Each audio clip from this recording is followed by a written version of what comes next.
Okay, so I hope you can see all the screen now and hear me well. Thank you. So first of all, thank you so much for having me here. It's quite a pleasure. And it's quite exciting to see such an in-depth work about Charlize and her printing. I was not aware of the complexity behind the work in this. So I will try to add a little bit onto being more of an experimental guy working on how to bend the rules of 3D printing and what comes out of that. So I structured this talk in 3 different directions. One being thermal deformations, or simulating substance. The second one is the sintering process and exploring porosity. These are mostly unwanted elements of 3D printing. And lastly, conglomerate materials and balancing stresses, which I think partly might have even to do with the talk that we just heard, considering most of the fractures might have been stress fractures. So first of all, thermal deformation simulating substances. Now this goes back to a work from 2006 talking about object printing or multi-object printing, which was back then an extremely rare and still today and not very often used technology. And it is a UV-based polymerization technique using object printers from what was then called, which is now from the company Stratasys. It's a multi-printer head technology that allows multiple materials to be fused into a single model continuously or even in gradients. The work then was worked in a clear resin material. I don't think that material even still exists today. The work was never conceived to move or change, and what was actually interestingly, talking from 2006 to 2020, when it was the last time exhibit, is that though no breakages happened in the work, the various temperature differences of exhibition environments and lighting continues deformed and basically changed the appearance of the object. This is a very simple relationship between thermal expansion and what is then ABS or Vero White. Vero White is one of the more UV-based polymers in DLP, SLA, or multi-object print. Now, the work itself takes its reference from body, and there was an idea about substance and how to make something that in itself can grow. It is based on MRI scans and their translation from voxel shapes into, first of all, meshes and mesh data, what you heard already, and taking thus a very malleable data into a concrete data, a data set that has gradients into one that is finite. The installation itself is extremely complex and features refracting and reflecting angles of laser-cut acrylic plates intertwined with 3D printed large bodies about 1 meter long of various components, all in all, first suspended and then later actually placed onto this Belgian black marble plate. This is in 2008. At this point, you see that there's quite a lot of heavy weight going on and very thin tendril-like connections that at that point were not yet deforming. But after a second exhibition exposed to a little bit more stronger direct spot-like deformation and twisting started to happen, which was quite interesting and not something that I foresaw, and not something that was wanted, but something that was embraced later on, because it actually added to the material narrative, starting from the organelles of the MRI scan and the kind of replication of something that is actually shifting and changing and aging into a material narrative where even the parts themselves started to, well, you could say twist and twirl and bend and kind of reacted. In 2020, the work was shown last in the University Museum and Art Gallery, not because it broke too much or so, but frankly because the material aging of what was then already a fairly experimental 3D printed material basically would make any further exhibition very, very difficult. Of course, the data exist and can be reprinted in any other material. These, differently to FDM printing, the printer direction of the G-code file would actually not matter that much. Of course, they are printing direction elements for the stressing and for the expansion. But frankly, as this work was commissioned at the time, or I commissioned a 3D printing company to do that, I wouldn't even have the STL, the G-code file to reconstruct the printing direction, and thus could even reconstruct the idea of the twisting. So that was an unwanted and observed problem, and maybe a lucky experiment. Now let's go more to one that is an experiment where I looked into the problematic of, or the kind of how 3D printing is articulated, what are the mechanics behind it. And one of the 3D printing methods that is very, very, very stable and at the same time quite interesting is SLS, selective laser sintering. It was long time only provided in very, very limited color gradients, only white or sometimes gray. It has now today been expanded a little bit to black and slightly darker grays, which makes obviously aging in UV light less problematic. But sintering, the work, how I started the exploration into sintering is the notion of porosity, and in particular an idea extending from the investigation into my own body about how to 3D print bones and if that would even be possible. This is the porosity of human bones. A bone can be built up from calcioclast and calcioblast and adjusts in its density interior and internally to outer stress factors. Hence, chins of Thai boxes chin bones are a lot denser in the inner workings than actually of normal people like you and me. So it's a reactive material that is on the one hand side an organic material and on the other side an inorganic material between proteins and calcite or calcium structures. To date, that is still not possible to produce such a complex material. It's actually, you can 3D print hearts or muscle fibers or organ parts and using stem cells alongside structures, polymer structures. But a reactive material or a material that has the ability to be anorganic and organic at the same time was then not possible and is not possible now. But this porosity got me thinking about the processes behind it. And one of the ideas was to see what kind of surfaces could be activated within 3D printing, because most 3D printing are extremely inactive polymerizations after the fact of 3D printing and exposure to UV light or thermoplastics. They're usually very non-reactive. So how could one recreate, for instance, the idea of a material bound? This is an MRI scan of myself. Again, I do start quite often with looking into myself and thinking about like how can this be activated interactively or as a material narrative? And some little thinking structures of what I was thinking about going through a bit of scanning in Great Ormond Street in London then. So we're talking again a fairly old work. And I have birthday very soon. That's quite nice. So I started with a lot of testing on the porosity of material using crystals, available crystals that are soluble in temperatures that are achievable in laboratory grade, so nothing too fancy and too difficult. And looking into the porosity and the relationship between the exterior shape and the idea of how much fluid and material can be actually put onto the various 3D prints, either due to its porosity of the shape itself or due to the 3D printed material. And you can see quite a lot of the materials. This is actually a PLA material. This is an SLA material, so resin, are very, very, very closed and thus doesn't give the chance for microporosity or the nucleation of crystals to actually happen.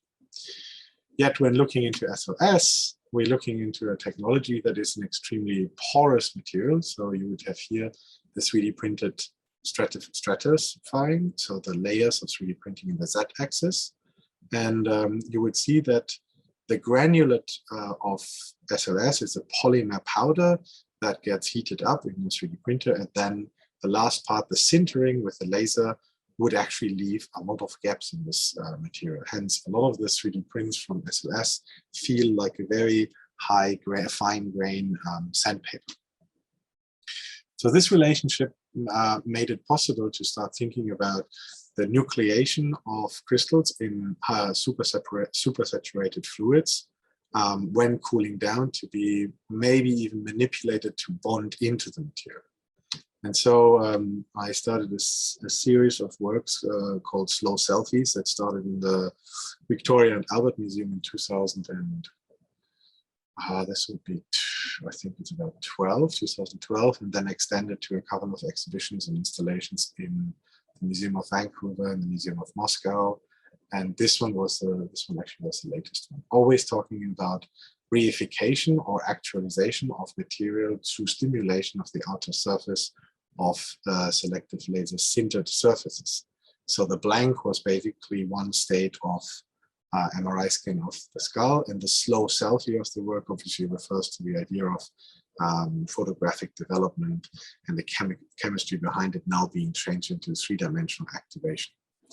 Now, the activation would happen via projection mapping and stimulating micro differences in the temperature of the bath of supersaturated fluids, cooling down and thus crystallizing onto the material itself.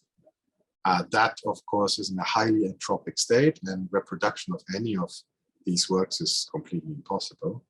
But the result of that, and this is a little video we made after the fact, shows in a time speed up version how the projection mapping onto the material would activate the crystals. This is though after the fact of the bath, because most of the bath or most of the supersaturated fluid are not clear enough to film the chemical process.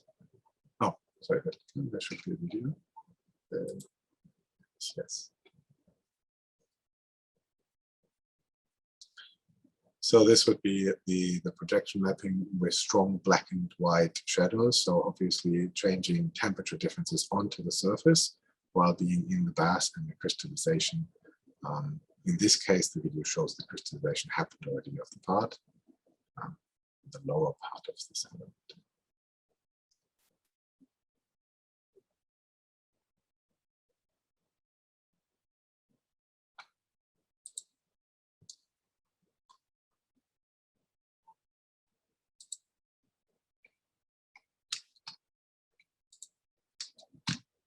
Now, this is some of the first results. I think this was Slow Selfie 1, made over a period of 4 days in the Victoria and Albert Museum.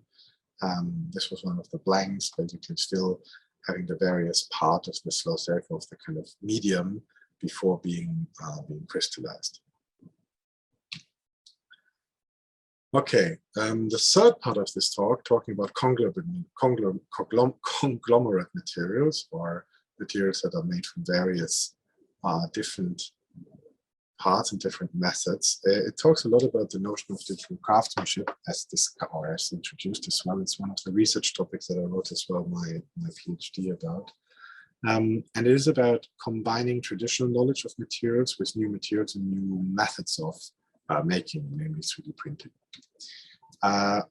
At this point, I have to give a big shout out to the Pilchuck School of Glass, where I was an artist in residence in 2017, having previously absolutely no idea about what to do with glass. And the 6 weeks that they had me there, and then afterwards in the Museum of Glass in Tacoma, really enriched my practice in thinking and writing about digital craftsmanship and the possibilities of combining traditional methods with new materials and new approaches. So apart from blowing glass and understanding the idea of centric and non-centric and centrifugal forces and inflation and temperature control, and the idea of annealing and integrating, or basically making glass stable for a longer period of time, well, approximately half-time of glass is 1 million years, latest research. I started to develop methods of digitizing glass, which is quite difficult due to its refraction and reflection. So this is actually gypsum powder and hairspray, worked on glass bodies before trying to 3D scan them. And with that digitization, in my little studio, I explored a world of trying to build interfaces between glass and 3D printing, and how this kind of glass elements could be formed or held, or kind of held in flame, or even amalgamated into glass itself. Now, the first idea of that is really to find exactly the right temperature point between glass and PLA material. In Pilchuck School of Glass, there is actually 3 or 4 3D printers of PLA, mostly used for investment casting glass, because the burnout temperature of 400 degrees Celsius in the ovens allows the burning out of the organic PLA, polylactic acid 3D prints, and then therefore allows casting in glass. In that case, though, in the annealing process, we try to figure out the exact point of the melting point from the PLA prints to be actually put onto the glass and fuse with the glass. Now, this is a extremely wonderful and very, very stupid process. And obviously it became a total failure, which was great as well, because we learned a lot about it. As the melting point of PLA is positioned quite close to some of the most fragile times in the annealing process of the glass. So any tension on the outer surface of the glass leads the glass to completely rupture. So in that case, that idea of fusing two materials together was impossible to achieve. But in hindsight, that is not necessarily a problem, because what I learned through that, and that is a very interesting part, is that the anticipation of stresses in the PLA material or in any 3D printed material with enough knowledge or with enough training, with enough trial and error, is actually something that can be anticipated. And so in the end, what I walked off with this was this idea of making a set of works where the print itself is anticipated stress levels to hold glass bodies in place and even elevate them. So these were the first elements and part things in the residency, and later some of the 3D scan data to be prepared for 3D printing, for actually working, I mean like 3D modeling around them, not printing. And then first tests about how much this SLS material is stretchable. So how much can you anticipate on a 2.5D surface of your computer screen with a 2D mouse, digital modeling stresses without simulating them, because the simulation of something that is not 3D scanned entirely perfect is almost impossible again, to find the point of gravity, but as well to use the material properties of 3D prints, particular SLS, being slightly more bendable when coming out of a machine, which is a temperature thermoplastic, then later on, then months later. So now these works are 2 years old. Some of the oldest 3D prints are 2 years old. The material is still not brittle, and the tension is still hasn't sagged in any form of way. So any of these connections are made by simply stretching the material, by sheer force and pushing the glass bodies into the 3D printed manchettes, so to speak. So there's no adhesive in any of these following works. So we started from the very simple kind of like corset-like stretchable or wrappable elements to then these much more complex floating glass entanglements. So these are some of the images of the museum, the University Museum of Art Gallery, and the exhibition Confrontation, Metamorphosis or Confrontation. And these are obviously much more complex 3D prints in form and shape, even pushing the 3D prints to be going through the glass through small openings and then expanding within the glass, or balancing and holding these elements by, yeah, I said, pushing the glass bodies that were separated to spread the SLS tendril-like structures. The exhibition was quite interesting because it was placed on Chinese furniture that were up to 300 years old, and the dialogue created between the material of polymers, the formal language that was obviously has its references from the organic ornamental qualities from the human body and the studies of MRI and my own body, and then the kind of like more Rococo-esque symmetry and pseudo-symmetries really worked really well with the furniture that we tested out from the museum. Now the last bodies of work, because I'm running out of time, is the idea of combining not only the visible material properties of 3D printing, but as well the idea of invisible properties and the chemical balances between chemical and mechanical balances between glass and 3D printing. So one of the work I wanted to talk is Unruh, or imbalance, in which mechanical forces are applied to glass and 3D print in vessels that are filled with ferromagnetic fluid and thus continuously changing and rupturing balancing systems through magnets that are pushed into the 3D print material itself. This is a rendering. I said the idea is to visualize invisible forces such as magnetism and to create a chaotic or entropic state within works. Actually my timer, so I'll be a bit quick. So in Unruh, you see that this type of balancing system has one induction of energy. This is a simple belt that goes in one direction and moves the work in one direction. Now the second one is obviously the point of gravity continuously shifting. That is predictable and would be only one system or one order of reciprocal relationship. Again, all these veins are, there's no adhesive or so, are stretched over in 3 different parts over the glass body. The clicking sound that you should hopefully hear, it's very faint though, is from the magnets rolling within these tendrils. These are spherical magnets, you see them here. And basically creating a shifting magnetic field. And that shifting magnetic field is then continuously activating ferromagnetic fluids that are in the glass bodies itself. Thus, from the very simple linear movement to a complete entropic state of movements that are continuously unbalancing itself, the notion of Unruh is generated. This work can only exist with the SLS and with the notion of being able to stretch and being able to predict the idea of how much material can be stretched, and as well because chemically speaking and aging wise, the new black SLS materials are incredibly stable. But yeah, I would say in terms of conservation, this might be the blankest nightmare possible to reassemble, unassemble, and make actually a conversation about. The last work, and I'll finish with that, is at the moment in the Museum of Glass in Tacoma. It's a work that condenses chemically our breath in these condensers, which is 3D printed and have quite an enlarged volume of an enlarged surface area.